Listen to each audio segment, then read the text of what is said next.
नमस्कार, मैं शिव और आप देख रहे हैं आर्यन खबर। देखिए, 2025 में बिहार विधानसभा चुनाव होना है और ऐसे में नीतीश कुमार का पिटारा खुल चुका है। बिहार वासियों को कई उपहार उस पिटारे से मिल रहे हैं। आपको बता दें कि आज नीतीश कुमार की अध्यक्षता में कैबिनेट की बैठक थी और कैबिनेट की बैठक में 36 एजेंडों पर मुहर लगी है कैबिनेट की। अगर इसमें सबसे अहम मुद्दे की बात करें तो जिस प्रकार से नीतीश कुमार ने ट्वीट के माध्यम से जो डोमिसाइल को लेकर निर्देश दिया था, उस निर्देश को अब कैबिनेट की मंजूरी भी मिल गई है। आपको बता दें कि किस प्रकार से डोमिसाइल बिहार में शिक्षा व्यवस्था में लागू होगा, इसकी जानकारी एस सिद्धार्थ दे रहे हैं। आपको पहले उनके बयानों को सुनवाते हैं कि डोमिसाइल किस आधार पे शिक्षा विभाग में और बिहार में काम करेगा। देखिए, आपका 50% ऑलरेडी आरक्षित हो गया, वो तो मूल निवासी का हो गया। 10% आपका इकोनॉमिकली वीकर सेक्शन के लिए हो गया है। क्लियर हो गया आपको? अब बच गया आपका 40% जो अनारक्षित था पहले। पिछले कैबिनेट में 35% उसका भी आरक्षण में आ गया, महिला आरक्षण, मूल निवासी। तो 40 का 35 कितना हुआ? 40 जो अनारक्षित था उसमें 35% ऑलरेडी मूल निवासी का हो गया। अब बच गया 65। अब उस 65 का 40% ऑलरेडी अब इस प्रावधान के अनुसार अगर वो मैट्रिक और इंटरमीडिएट पास होंगे तभी वो एलिजिबल होंगे। अब बहुत ही छोटी सी संख्या है जो अब पूरे सूची में अब अनारक्षित रहेगी। बिहार बोर्ड रहेगा, कोई भी बोर्ड? ये कोई भी बोर्ड होगा, बिहार के कोई भी बोर्ड, आईसीएसई हो सकता है, सीबीएसई हो सकता है, बिहार की शैक्षणिक संस्थाओं में जिन्होंने पास किया हो उन्हीं के लिए। और ये 40% बिल्कुल वर्टिकल है सभी कैटेगरी में। मतलब अगर आरक्षित भी होगा, एससी एसटी भी होगा, उसका भी 40% और 60% हो गया कि 40% वो होंगे जो यहीं से पास होंगे। हो सकता है कि मूल निवासी हैं लेकिन कहीं अन्य बाहर के बोर्ड से पास होंगे, तो वो 40-60 पूरे अक्रॉस बोर्ड है।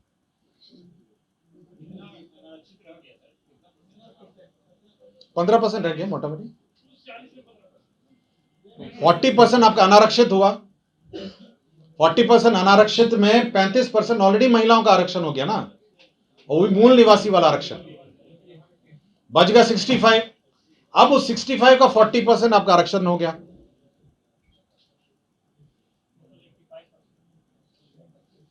क्लियर हो गया आपको? हाँ, मोटा मोटी क्लियर हो गया आपको?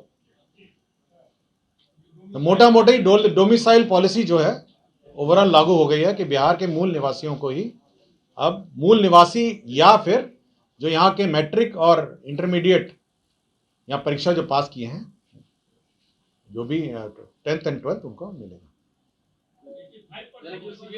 कौन सा? अब मल्टीप्लाई कर लीजिए ना आपको। अगर आप अनारक्षित आपका 40 था, 40 में 35 हो गया आपका आरक्षण, महिला आरक्षण। 40 महिला आरक्षण हो गया, 40% में 35% हो गया महिला का आरक्षण, उसमें पुरुष का रह गया 65। अब मतलब पुरुष और महिला अलग जो अनारक्षित हो गया, अब उसका 40% अब हो गया जिसने 10th एंड 12th पास किया। ये फॉर्मूला सबको समझ में आ गया? कौन सा?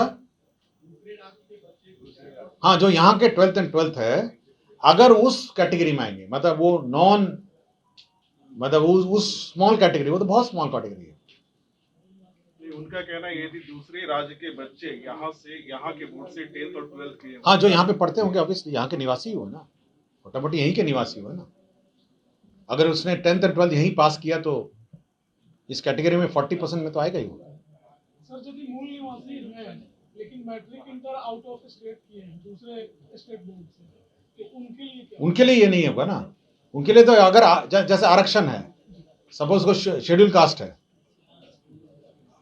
जो शेड्यूल कास्ट का नियम तो अलग है, वो तो आरक्षण का नियम अलग है। मैं केवल इतना ही बोल रहा हूं जो अनारक्षित में भी जो यहाँ 10th एंड 12th पास करेंगे उन्हीं को मिलेगा। मल्टीप्लाई कर लीजिए ना, मान क्या ले, यहाँ पे कैलकुलेट करिए ना। मैं एग्जैक्ट बताऊं आपको, एग्जैक्ट ठहरी 6% होगा जो बिहार के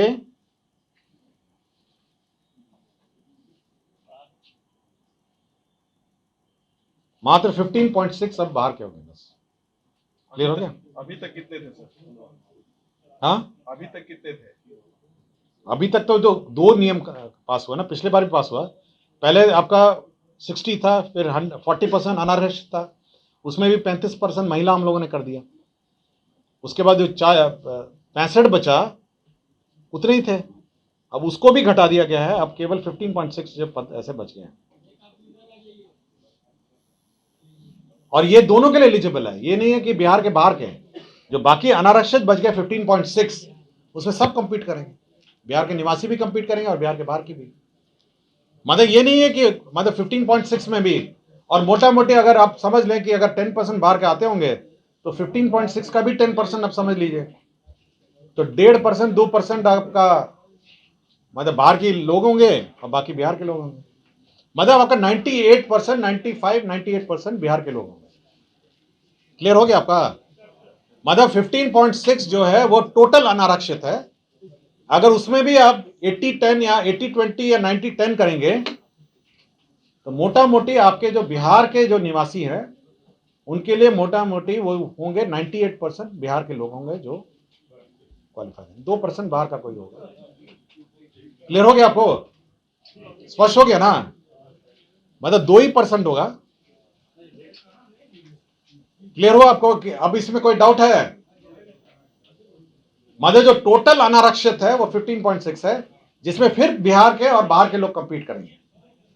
हाँ, दोनों शामिल होंगे। और यूजुअली जो ट्रेंड देखा गया है, अगर 10% भी बाहर का होगा तो 15.6 में 1.5% बाहर के लोग होंगे और बाकी लोग यहां के होंगे। तो आपके अगर 1.5% होगा तो आपका हो गया 98.5 बिहार के लोग।